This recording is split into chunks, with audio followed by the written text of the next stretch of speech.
ba ang sinungaling ng camera ko? Kasi mas pumuputi ako. Pero yung mga pekas ko, hindi niya natatakban. Ayan. Ayan. And then, ayan. So, minsan, mas gusto kong pakita ko sa inyo yung totoong ako. Yung kulay ko, yung balat ko, yung itsura ko. Mas gusto ko yun kaysa naman sa makikita nyo ako ng sobrang flawless, sobrang ganda. Pero pag nakita nyo ako sa personal, hindi pala. Mas gusto ko yung ganito, yung nakita nyo ako na, eto yung may pekas ako dito, may pekas ako dito. And then, morena ako, yun lang.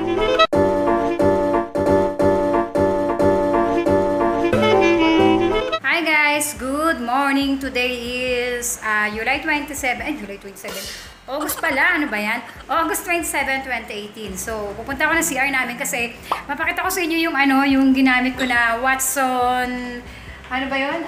Milk and Scrub, yung dating pinakita ko sa inyo na ginawa ko rin ng review. So, ngayon ako magbibigay ng final update sa inyo. Kunin ko lang yung lagayan kasi naubos ko na siya. Ito siya. Naubos ko na siya kanina nung naligo ako. Katatapos ko lang maligo. Ayan, wala na siyang laman. Ayan. Ayan, wala na talaga siyang laman. Bumaksak na yung konting lang. Ayan. So, bibigyan ko sa inyo ng final updates, final review dito sa Watson kasi super nagustuhan ko to. Pero bago ko gawin yan, syempre, maglalagay muna ako ng paborito kong tawag dito. Ito yung paborito kong ano tawag dito, na ginagamit na lip moisturizer, yung Lucas Papaw. Pero ang basa daw dito is Lucas Popo. Meron nito sa Watson, pero binili ko to kay Tres Maria. Sobrang ganda nito. Hindi ko pala binili. Pinadala pala to sa akin ni Tres Maria. Sobrang love na love ko to. Yan, nilagay ko lang sa tripod yung camera, tapos buksan ko lang yung aking ring light para medyo maglalagay lang ako ng konting Lucas Papaw, Popo. Yan. Sobrang ganda nito, talagang matatanggal niya yung pangingitim ng labi mo. Ginagamit ko to every day. Pagkatapos ko maligo, yan. Tapos, total ngayon, magpipilm ako. Maglalagay na rin ako ng paborito kong Magic Balm. Ito, yung Beso Balm. Sobrang paborito ko rin to. Kasi nga, bukod sa balm na siya, nagkukulay pa siya, magic. Sa Lazada ko ito binili, nakailan na ba akong ganito? Parang nakatatlo na akong ganito, pero super, duper, napakatipid. So, ganyan lang. Dip nyo lang siya kasi sobrang pigmented nito. Huwag nyo siyang iganon kasi nga, ayan o, sabi ko lang sa inyo, konti lang, diba? Ginanong ko lang siya. Kalat nyo lang. Kilay ko hindi pa maayos. Yan, makalat yata. So, nahirapan talaga akong gumamit ng mga lipstick pag wala akong yung brush. Kaya, mas prepared kong gumamit na may brush. Tanggalin natin yung Using ko lang, wala ako ng cotton pads para matanggal ko yung mga labis-labis. Yan muna kayo. So, ayan, naglagay na rin ako ng powder kanina. Yung Nichido na powder yung ginamit ko. Suklay ko at gamit ko rin yung pangmayaman na suklay. Ito yung ginagamit ko dati pa nung high school ako. Pero ito, bago na to, hindi ito yung ginamit ko nung high school ako. Ganito lang yung suklay ko nung high school ako. Ito yung Spring Made. Charan! Kung familiar kayo, ito yung mga parang pangkaraniwan na suklay na nakikita natin na laging ginagamit ng mga nanay natin. Ginamit natin noon. Ito yung... So, yan, nagsuklay na ako. Sinuklayan ko lang siya. Tapos, maya-maya patutuyuin ko lang siya. Matutulog na ako. Kasi, ang aga kong nagigising, siguro mga 4 pa lang ng umaga, madaling araw, gising na ako. Kasi nga, Monday ngayon, nakala ko may pasok. Wala palang pasok. Nagising ako ng 4 kasi nag-alarm yung phone ko. Tapos, bumangon na ako, nagluto na ako. Late ko na nalaman sa sarili ko na holiday nga pala ngayon at walang pasok. Kaya pala, hindi pa bumabangon ang aking anak para pumasok. So, hindi na ako nakatulog naglinis-linis na ako ng bahay. Tapos, ngayon ako naligo, 7 na ng umaga. Maaga talaga ako naliligo kasi mas gusto ko kasi syempre sa gabi kasi nakayuko ako, taas ko nga yung tripod ko. Sa gabi kasi naglalagay ako ng Nivea cream. Alam niyo naman yung Nivea cream, di ba? Malagkit siya. So, yun yung moisturizer na nilalagay ko. Inaayos ko yung tripod ko, guys, sorry Ayan, sorry. Okay. Inaayos ko siya tuwing gabi, ginagamit ko yung, ginagamit ko yung yung Nivea tuwing gabi. Kaya pagigising ko sa umaga, medyo malagkit. Ang feeling ko, gawa ng Nivea is malagkit. Okay, dumako na tayo sa talagang ng video to, yung final updates ko kay Watson Whitening Milk and Salt Scrub with Collagen. So, eto siya. Meron ako munang video nito kung kailan ginamit ko siya ng pinaka-una-una o pinaka-first use ko ng milk scrub na ito. Actually, dapat nakabili na ako na ito, kaya lang doon sa Watson pinuntahan ko na out of stock siya. Ang nandoon lang is yung papaya. Hindi ako kumuha kasi nga, mas gusto ko yung parehas na. Pero parehas na naman siya guys Kaya lang ako kasi nagsimula ako sa collagen, kaya gusto ko matapos ako sa collagen na rin. Parang ganun. So, ubos na siya. Pinakita ko sa inyo kanina at papakita ko ulit sa inyo. Ayan, ubos na. Wala na talaga. Naubos na siya. Kaya nalungkot ako. Kanina nung nilalagyan ko yung braso ko, hanggang braso na lang. Hindi na siya umabot sa balikat ko. And then sa legs ko, hindi na. Sa mukha kasi ginagawa ko pag nag-scrub ako sa braso ko, sa kilikili, and then sa singit, sa puwet, sa binte, yung mga natira sa aking kamay, yun yung ini-scrub ko sa aking mukha. Hindi ako kumukuha ng another na Watson o product para i-scrub kasi nga sobrang sakit nitong i-scrub. Alam niyo naman yung mukha natin, manipis lang yung balat ng mukha natin. Kaya kung ano rin natira sa kamay ko, dahil marami naman siya dahil para siyang asin-asin. Yun yung ini-scrub ko sa aking mukha.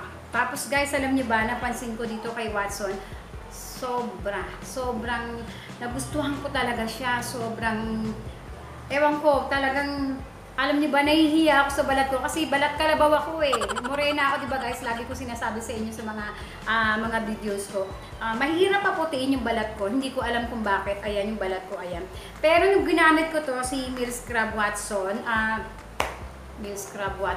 Watson Whitening Milk and Salt Scrub. Ang haba kasi ng pangalan niya siya, napansin ko na pag, try nyo guys, kasi mapipil nyo na pag ini-scrub nyo siya, sobrang lambot sa balat. Parang, wow, yun ang tumigil kasi nga, ang lambot-lambot niya sa balat habang ginagano niya sa kilikili. Mapipil nyo talaga. Tapos ang ginagawa ko, binababad ko siya ng mga, kasi nakalagay rito mga 2 minutes lang. Pero ako, ini-stay ko siya ng mga 3 minutes, 5 minutes, ganyan. Tapos habang ini-scrub siya, pag ganyan, circular motion niya, ganyan. Ginaganyan-ganyan ko siya sa balat ko. Tapos, pag nagbanlaw ka guys, grabe naman talaga. Talagang, alam mo yung pag nagbuhos ka ng tubig o kaya nag-shower ka, pag binuksan mo na yung shower mo, talagang grabe, mapipil mo na parang napakalambot ng balat mo. Alam mo yung balat ng mayaman, parang ganun yung feeling ng balat mo na wow, talagang feeling mo, grabe, ang ganda ng balat ko. Parang ganun yung feeling mo. Kahit sa kamay, mapipil mo ito sa mukha dahil nga meron siyang, sorry, ito kasi yung kanina yung sa lipstick, diba? Yung mga natira, diba, nilagay ko na nga siya rito. Pati yung sa mukha, guys, sabi ko naman sa inyo, ang sarap niyang gamitin. Talagang, kung meron kayong mga matitigas na libag-libag dyan, especially sa mga leg-leg nyo, sa likod nyo, yung mga libag-libag na parang mga 10 years nang naandyan, mga ninuno pa lang natin, nandiyan yung mga libag-libag nyo. Eto guys, gumamit kayo nitong Watson na to. Ewan ko lang kung hindi matanggal yung mga libag nyo na baka mga 10 layers na yung patong ng libag nyo. Matatanggal nito, I told you, talagang grabe. Talagang lahat ng libag nyo, yung mga dry skin nyo, matatanggal niya talaga. Talagang feel na feel kong gumamit nitong si Watson. Hindi ko nakitang pumuti yung balat ko. Siguro nga, depende na rin sa skin yan. Sabi ko nga sa inyo, ang paggamit ng isang produkto ay depende po sa akin yan. Kung nahiyang po sa akin, pwedeng sa inyo, di mahiyang ko sa iba mahiyang. So, kung may iba kayong laging nararamdaman, yun yung lagi kong sinasabi sa inyo sa lahat ng mga videos ko. Lagi ako nagdi-disclaimer sa inyo na kung nahiyang sa akin sa inyo, pwedeng hindi mahiyang. Depende nga sa balat yan. At kung meron mang mga tawag dito, mga naiba kayong naramdaman. For example, nangate yung balat nyo, namula yung balat nyo, nagkaroon ng mga pantal-pantal yung balat nyo. eto na yung time na dapat yung itigil kasi posible na sensitive yung skin nyo at hindi po talaga hiyang sa inyo yung mga product na yon. So, hahanap na lang kayo ng another product na pwedeng kagaya nito, pampaputi, na pwedeng magpaputi o magpalambot ng balat nyo. Marami namang mga ganitong produkto na mga salt scrub, maraming mga ganitong produkto, hindi lang sa Watson. So ako nagkataon lang na Watson yung ni-review ko at Watson yung nabili ko nung time na naghahanap ako ng salt scrub. Tapos guys, after kong gumamit yung Watson, ginagamitan ko na siya ng paborito kong sabon. Tapos yan, stay ko lang din yung sabon ko dyan, mga 2 minutes, ganyan. Tapos, pagkabanlaw mo, ganun pa rin, sobrang lambot ng balat mo. Hindi ka magsisisi guys na bumili ka ng Watson Whitening and Milk Scrub. Ngayon, kung di naman nahiyang sa'yo, mura lang naman to eh. Magkano ba? Nakalimutan ko na. Parang wala pa tong 100. Ang laman nito is 300 grams. So, marami na siya. Matagal ko na siya nagamit. Siguro mga 1 month ko rin siya nagamit. Oo, parang ganun ko rin siya nagamit. Tapos, kung di man nahiyang sa inyo, pwede siyang ibigay sa mga kapatid nyo. Bigay mo sa mga friends nyo. Bigay mo sa kapitbahay. Ibigay mo sa mga pamangkin mo, sa mga pinsan mo. Diba? Nakatulong ka pa sa kanila. Mahalin mo sa kanila humiyang, diba? Hindi man nakakatakot kasi product naman to ng Watson. So, kumbaga, meron kang mababalikan talaga. Hindi, kasi kung hindi naman talaga nahiyang sa inyo, wag nyo nang ipilit pa. Yung iba kasi, kaya nagkakaroon ng mas malaking problema. Pinipilit nila na baka bumagay sa kanila, baka sakaling, kumbaga, binibigyan pa nila na second chance. So, hindi naman masama magbigay na second chance. Meron akong nagamit na ganyan na foundation. Nung una, hindi ko siya nagustuhan. Hindi pala siya foundation. Si Eye White BB Cream. BB Holic. Oh, yun nga. Nung una, hindi ko talaga siya nagustuhan kasi isang apply ko lang. Nangingitim talaga siya sa akin. Nag-oxidize na kasi nga acidic ako. Tapos, ginaray ko yung mas light na kulay niya, na shade niya. Doon, yun yung super nagustuhan ko kasi nga kahit mag-oxidize siya, tumutugma lang siya sa aking balat o sa aking kulay kasi nga morena ako. Hindi ako maputi. So, yun nga sabi ko sa inyo, nagpapasalamat lang ako sa ring light ko kasi nga nakakatulong siya para pagandahin ako at dito sa aking camera. Ewan ko ba, ang sinungaling ng camera ko. Kasi mas pumuputi ako. Pero yung mga pekas ko, hindi niya natatakban. Ayan. Ayan. And then, ayan. So, minsan, mas gusto kong pakita ko sa inyo yung totoong ako, yung kulay ko, yung balat ko, yung itsura ko. Mas gusto ko yun kaysa naman sa makikita nyo ako ng sobrang flawless, sobrang ganda. Pero pag nakita nyo ako sa personal, hindi pala. Mas gusto ko yung ganito, yung nakita nyo ako na, eto yung may pekas ako dito, may pekas ako dito. And then, morena ako, yun lang. Kasi sa bahay namin, pag nakita mo ako at pag pumunta ka sa amin, gusto ko hindi ka na mabubulaga kasi nga, hindi ako pala ayos pag nasa bahay ako. Mas gusto ko yung naka-ponytail lang ako, nakaban lang yung buhok ko, tapos moisturizer lang talaga, yung nilalagay ko sa mukha ko. And then, pag mainit, yun, naglalagay ako ng polvo, pero pag hindi naman, hindi na, wala na. Sobrang plain lang ng mukha ko kapag nasa bahay ako. So, medyo lumayo tayo sa ating nire-review.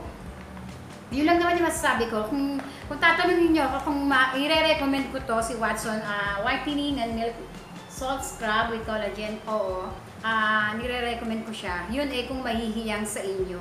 Tapos, kung itutuloy ko siya, syempre itutuloy ko siya kasi sobrang nagustuhan ko siya. Sobrang pinalambot niya yung balat ko para siyang baby skin, parang ganoon.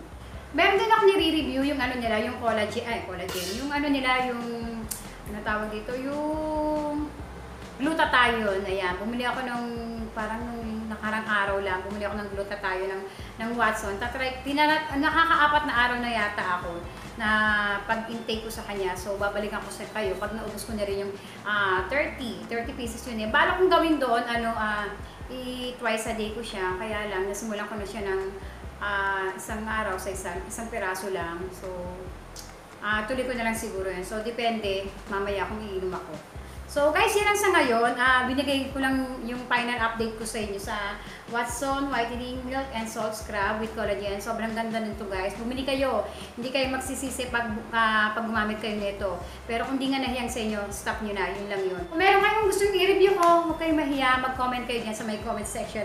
I-review natin yan at bibilihin natin. Pero yung sakto lang yung halaga. Yung kaya lang ng bulsa natin. Kasi baka mamaya sobrang mahal na nung halaga ng na ipapareview niya sa akin. So, hindi na kayanin ni Daisy yung halaga. So, yung pangmasa lang, yan. Parang sa atin lang yan. Na tipong feeling niya magiging effective, parang ganyan. May nag-comment nga pala sa akin, by the way. May nag-comment sa akin, meron daw siyang ginamit na baking soda with shampoo kasi doon ako sa Consuka. Sobrang salamat ako doon sa Consuka ko kasi ang dami ng views noon. Parang sa kalahating milyon na yung views noon. Maraming salamat sa mga nanood noon, mga nag-views noon. Huwag niyo pong kalimutan mag-subscribe dito sa channel ko. I-click niyo lang po yung subscribe button dyan sa baba ng video to. And also yung maliit na bell button, pakiclick na rin po yun para sa tuwing meron akong mga bagong videos na i-upload sa channel ko, meron pong notification na darating sa inyo. Babushka! Bye-bye! Yapir!